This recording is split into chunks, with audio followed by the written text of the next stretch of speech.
Good morning. Today's session is on mental health and all that it means to all of us. Thank you, Dr. Maymunah, for coming on the program. It's a pleasure to have you with us. Thank you very much, Dr. P. We're always here. Yes, thank you. Now, you are having your first annual conference on mental health, and the theme is called The Mind Behind the Mask. Yeah. Can you tell us what inspired you? What made you think of this theme? I've been in this field for over 20 years now. Being a resident and a consultant has been ongoing. And I remember when I started my residency in August 2004, 2005, coming into this space was like a taboo.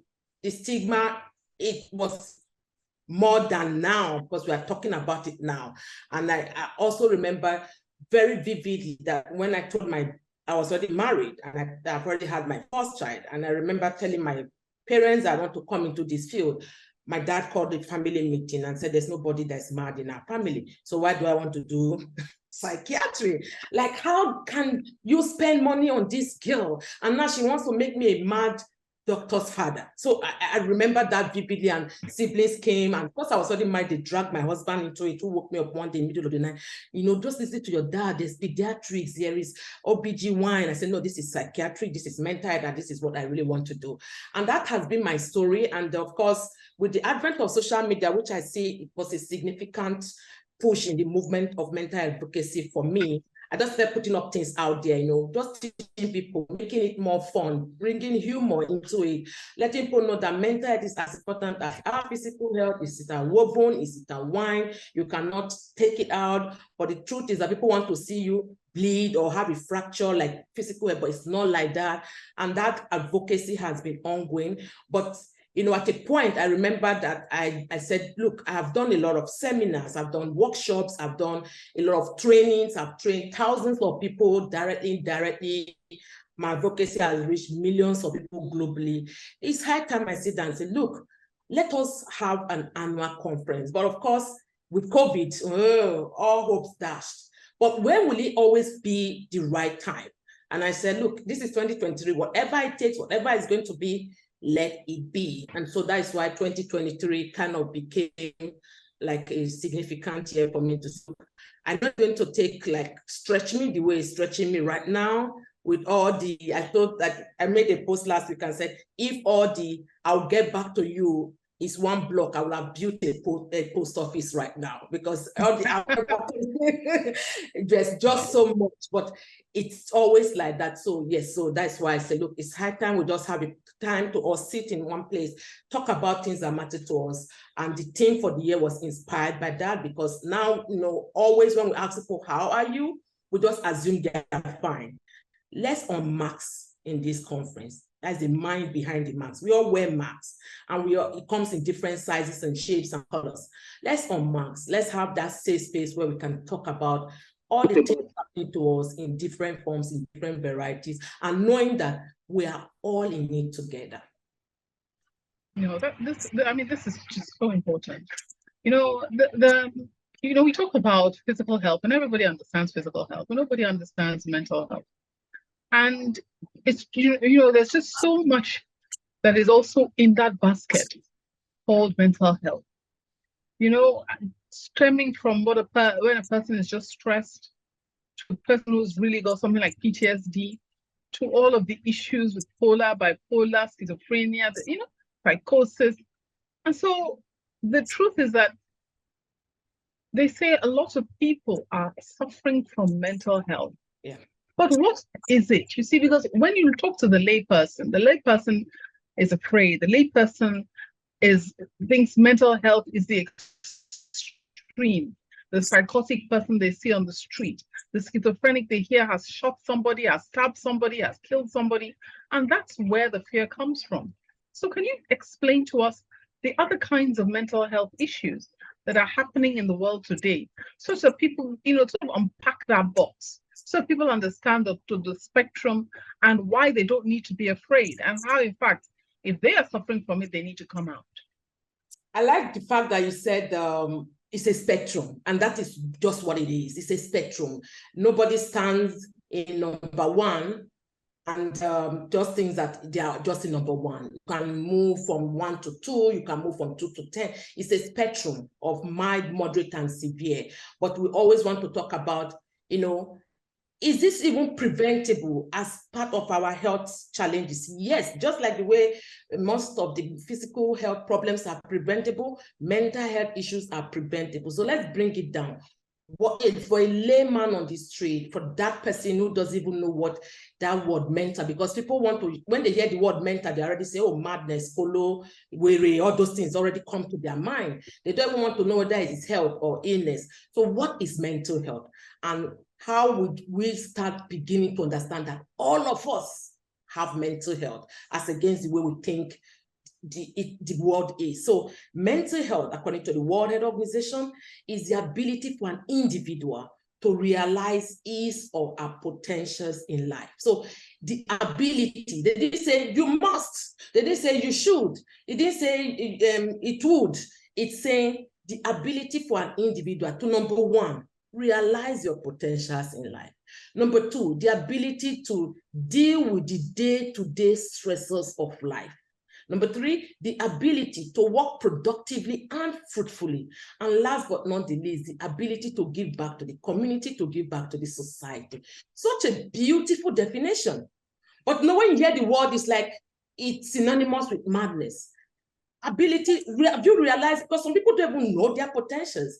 They can't deal with the day-to-day stressors. They don't know, working productively and fruitfully, ability to give back to the society. So this is what mental health is, as against what mental illness is. So while we all have this mental health, which is interwoven with our physical health, we do not all have mental illness. Statistics show that 1 in 4 individuals, of which Nigerians are inclusive, we have a mental illness in their lifetime.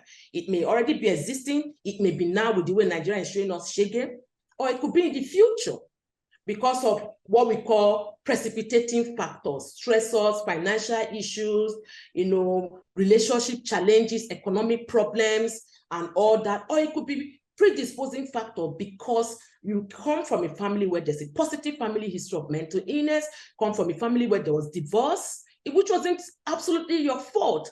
Come from a family where there was death of one or both of your parents, or from a family where there was domestic violence. These are some of the what we call predisposing factors, and some up to what we call adverse childhood experiences. Things you experienced as a child that were completely out of your control. You didn't have any control over it. But right now, you are living in Lagos, highly commercial, highly stressful, working in a corporate organization that is very stressful, and then something happens. So you're already sitting on the fence, so it can just tint you to the other side. And this is why we need to nip it on board and talk about it. So when you know your risk factors, when you know that this is what can make me go to this other side, go south, what can I do to prevent it? How can I ensure that I don't cross to the other side? And this month is the Women's Month, Dr. Pamela. There's so many things that affect women when it comes to mental health, a lot. Yeah. And there's just so much. So thank you very much for that explanation, because I think it's so important to start understanding it.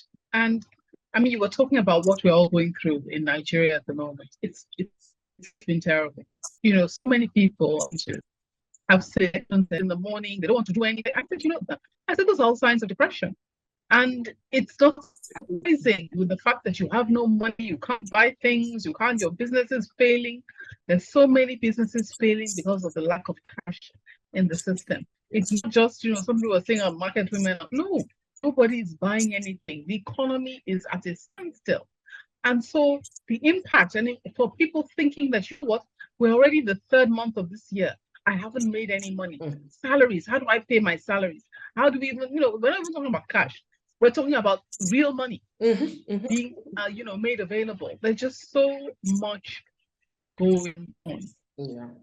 Now, before I go to, I think I'd like to ask you just to tell us how this conference will help people such as the ones I just described.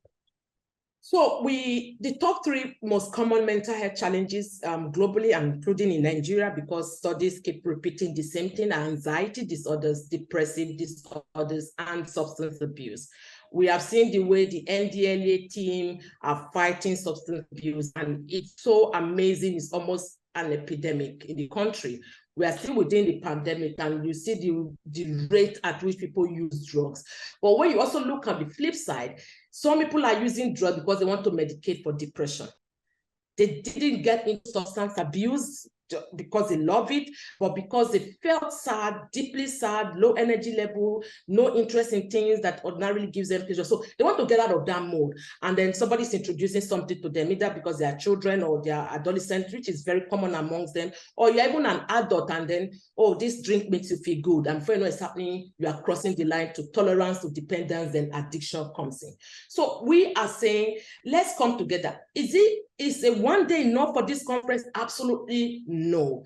365 days is what we should be talking about, because when you look at the statistics and when you look at the parameters that makes you function on a day-to-day basis, that makes you productive, you should be able to put in the work, which means that this conference is going to create more awareness, bring in enlightenment to people, act as much as possible catalyst for change, and of course a springboard for new ideas and initiatives, and a beacon of hope for those who need it the most. Because we are going to have an on-site therapy session for those people that really need that help. So there are going to be therapists on site. Thank you, Dr. Maymunah, for that. Now, I just want to talk about our young people, because, you know, there's this big dichotomy between adults and younger people now, the 2 generations, because the young people are always talking about mental health and having mental health issues and wanting mental health days and, you know, wanting to quit for this reason or that reason. And the older people, my generation of people, are thinking, what's the matter with these young people? Have they no grit? Have they no backbone? You know, isn't it just stress? We all went through stress. We coped with it. We dealt with it. To be successful, you have to fight your way through it. But the younger people are saying, no, you've got to take your mental health. You've got to look after your mental health, and so on and so forth. And there's just huge, you know, lack of understanding between the two. So where does the mental health that we're talking about fit in? How can you help us bridge that gap? Yes, we can't take it away. The millennials, Gen Z now, the Alpha generation group have joined the group. They're the ones changing the therapy, changing the narrative when it comes to therapy. They're the ones talking more about mental health. They're the ones, finding out, and with the advent of internet and social media, it's easy to even get this, therapy in a box, in the tip of your hand, and then you can easily get therapy that's culturally even appropriate for you. And of course, the Gen X, Y, baby boomers and all, they're like, what do you mean? How can you be talking about mental health issues? For a 13-year-old child, or an adolescent, or a teenager, the parents can't understand why the child will say, I have depression and I need to talk to a therapist. Like, what are your responsibilities? You just eat, wake up, eat, and move on. Academics is just what you owe us, and the family values and all that.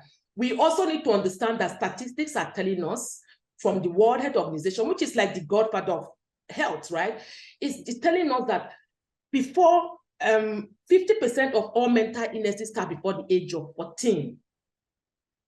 50%. That means this is half of all mental illnesses start before the age of 14. And 2/3, which is 75% before the age of 24. So 14 to 24, see that gap. These are people that are even still talking more about their mental health challenges. So we need to understand that then we didn't used to talk about it. We didn't have, it was not instilled in us. Social media wasn't there. Internet wasn't driving this message. But now we have children that are telling you this is what it is. They will go research, give you the document to go to the hospital or see the therapist. So parents have to understand this concept. It's not about them. It's about these children wanting more for their productivity. Let's not also take it away from them that they are creative, they're energetic, they are more assertive than us. Then if you want to talk, you'll be looking down. Now they're talking, they're looking at you eyeball to eyeball, and they'll tell you it's confidence, it's assertiveness. I'm not rude, but you're like, can you see this child talking to me anyhow, just looking at me straight in the eyes? So we don't also want to breed those kind of children anymore, because the world is a global village and it's flat. And these children we have in Nigeria that we are grooming are these same kind of children that are everywhere. Why do you want to still transfer generational timidity and all those other issues we dealt with to them? So they're not going to fit in. They're not going to be in that group anymore. So yes, while you instill the family values in them, we also have to let them, we also have to understand that this mental illnesses, 50% comes before 14 years and 75% for 25 years of age, and before 24 years of age. So it's pertinent that parents begin to go back to intentional parenting, listen judgmentally, listen to your child more as to understand their pain as against responding to them. And of course, no criticism, not being apostolic, not making them feel less of who they are, and getting them the help they need. Encouraging help-seeking behavior. So we have to bridge that gap. It's no longer news, and we cannot be docile parents anymore. We cannot outsource our parenting. We just have to do what we have to do. So the word I always tell parents is always, while you are parenting and it's intentional parenting, watch out for one thing: change. What has changed in your child that is there today, that wasn't there yesterday? And if you don't take charge, it will escalate tomorrow. So that is what can really help. And then be vulnerable enough. Most of us as parents, we are not vulnerable. You are going through some issues. You just feel as if, oh, they won't understand. Children have emotions too. Children, being vulnerable to your child does not mean that you are going to be less of a dad or a mom, or they're going to, you won't be that demigod to them anymore. No. So be more vulnerable, talk about these issues, have this discussion with them. And I think that is the best way for us to go, because we have children getting depressed. We have children having suicidal thoughts. We even have children killing themselves. I know of a 9-year-old that killed himself. I'm not saying in London. I'm not saying in America, in Nigeria. So this is the reality. And I think this is really going to, as you're speaking, a lot of people are shaken up by what you're saying, because they're thinking to themselves, surely, this cannot be for me here in Nigeria. And, people also want to blame, external blame, blame the internet. What is causing all of this? What is causing children to start killing themselves? Because, where in our day, you don't have children killing themselves. Now you have so many of them killing themselves. Is it the internet? Is it this? Is it that? What is causing it? How are some of these things going to be addressed at the conference that's coming up? Yes, we have different panels. We have the panel that we address the mental health bill, because at the beginning of the year, the president gave us a lovely gift on January 5th. And of course, we have to unravel it and talk about the benefits and what it stands for, and get the legal people, because it has been gazetted. Now it is a law. You can't, wave around it. So that is a panel we will have people dissect. So do you have a hint for us? Can you tell us some of the benefits that Mental Health Act has brought to us? So there's so many things that the mental health bill is bringing to our bear for Nigerians to understand why this is important, and why we all have to, all hands have to be on deck in ensuring that we put that in that perspective. It's telling us that, it is going to promote enhancement of the mental well-being of Nigerians. We are going to have a National Mental Health Commission that will overlook certain things. So what the bill is also telling us, the law rather, is telling us that we are going to domicile mental health in local, national, and federal level. So as far as our primary health care center in Ikate, Tiosa, local government here, we are supposed to have mental health, in that primary health care center. So not everybody has to go to Yaba.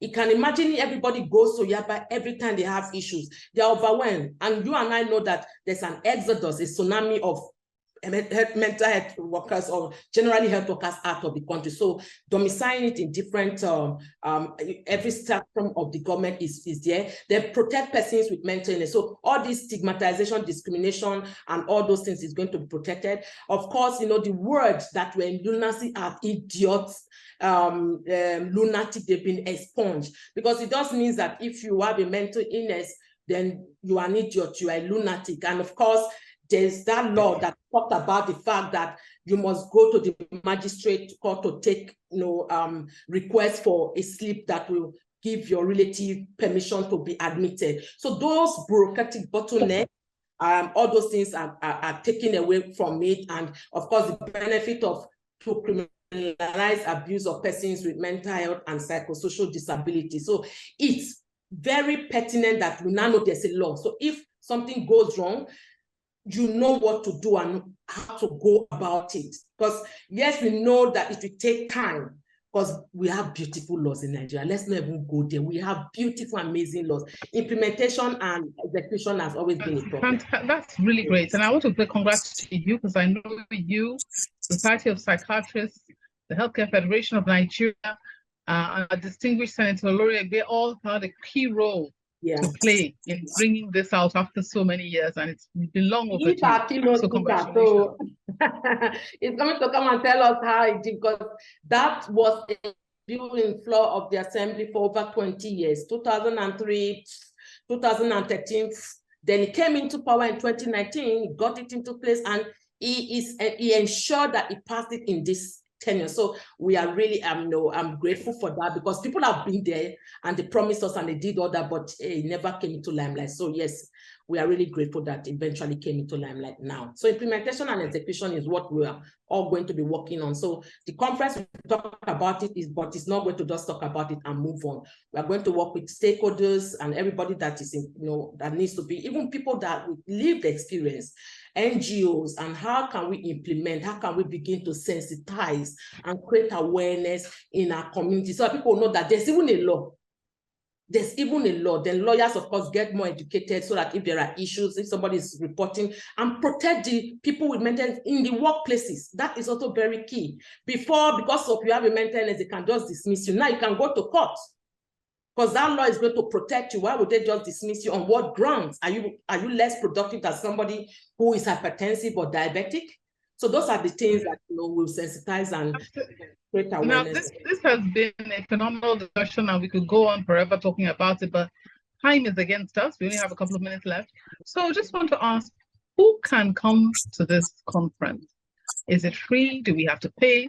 Is there a number that people can reach you on? For example, if they want to support you as well, because they've heard of the good work you're doing now and perhaps want to support what it is you're doing at the conference. Can you give us a number? Yeah, thank you very much. Everybody can come. Everybody, mental health professionals, caregivers, enthusiasts, business leaders. It's for everyone, because all of us all have mental health. And the email to reach out to us, the mental health conference at gmail.com, and the number to reach us is 0813 752 2574. I repeat that again. 0813 752 2574. For sponsorship collaboration, we are all in. It's March 19th. It's day for us to unmask our mind. After the elections, come, let's unmask in this conference. We truly need one another to be able to drive this change. We don't just want to talk about it. We want to drive this change, because together we can work towards a future where mental health is not stigmatized, but is instead seen as an essential component of our overall health and well-being. Thank you. Thank you very much. Thank you for watching. Please like, share, and subscribe for new video updates.